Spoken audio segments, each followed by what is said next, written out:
Okay, so Chanda, I want you to share with everyone that's listening how Divas Who Win came about for you. So, Divas Who Win just really was birthed out of my own pain. And what I learned when I went away to rehab 15 years ago, the most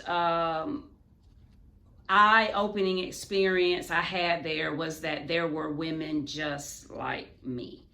I believe that was the opposite of that was the lie that I believed for so long, and why I suffered in silence, because shame on me for being a mother that would continue to ingest drugs. Shame on me to sleep all day long because I can't get out of the bed because I've taken drugs.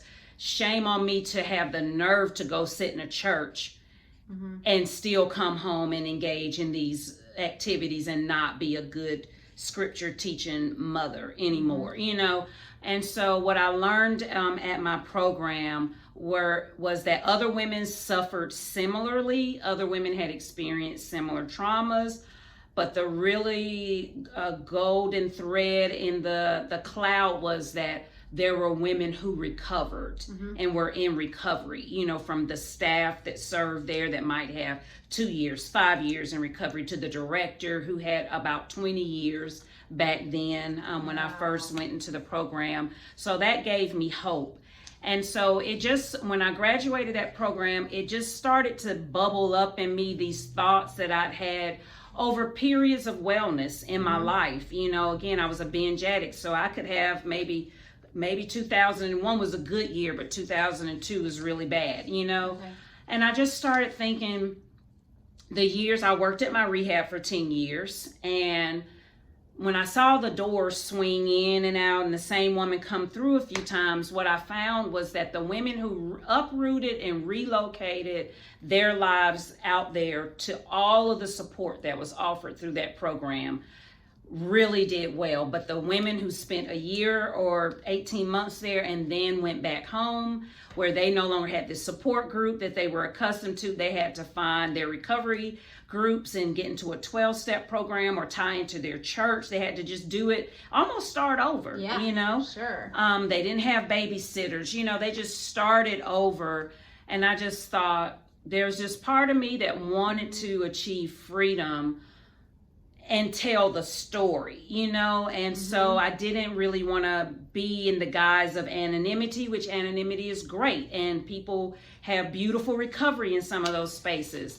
But I really had a heart for the woman who had one foot in and kind of one foot out, who was trying and had tasted of even the goodness of God, but just had this rich history of trauma that needed healing. And so it took me back to that thought of, what if I could just start inviting women, to my home, and we could do these little groups here together. Because what I knew for sure is that if we did it together, we would strengthen our chances of being successful. Yeah. And I think that was really the vision. 2012, or 10, somewhere between 2010, I went through a major separation with my ex-husband, almost free, but not quite. But then 2012 was the straw that kind of broke the camel's back, and through some local resources. And then I really began to dream about Divas, once I got, I was free. I had some support through UGA that helped us get a temporary protection order, and another resource that let us know that we were back in a shelter again.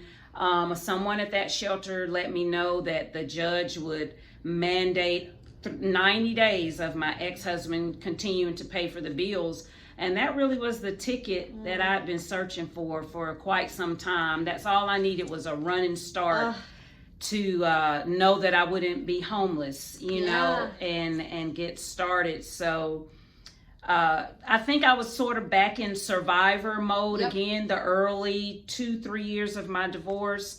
But then I just sort of hit the ground running and was like, okay, and I got certain credentials that I needed.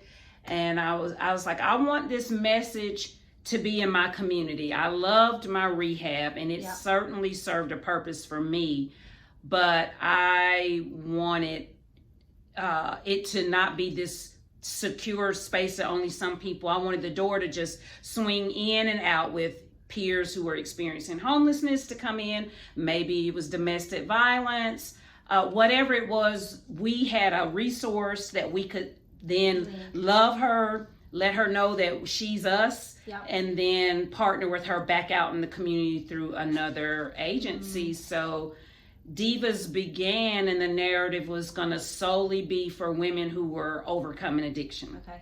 Yeah. Because I didn't know that there was space of acceptance in my community to also say, and by the way, 24 years ago, I had a little black book. 24 years ago, this is how I earned my living. And I had really no plans to have a message out to the community in that way. But in the middle of starting Divas Who Win, my daughter, who was 17 at the time, was trafficked, and it put the organization creation on pause. And we'll talk more about her story, but when she survived that and kept her connection going and telling her story so that we could get justice, I took a 6-month break from this mission and went back to the drawing table based on her strength and said, okay, I'm going to tell the whole story. Okay, and we're going to get into that story too. So stay with us on this journey. What a journey.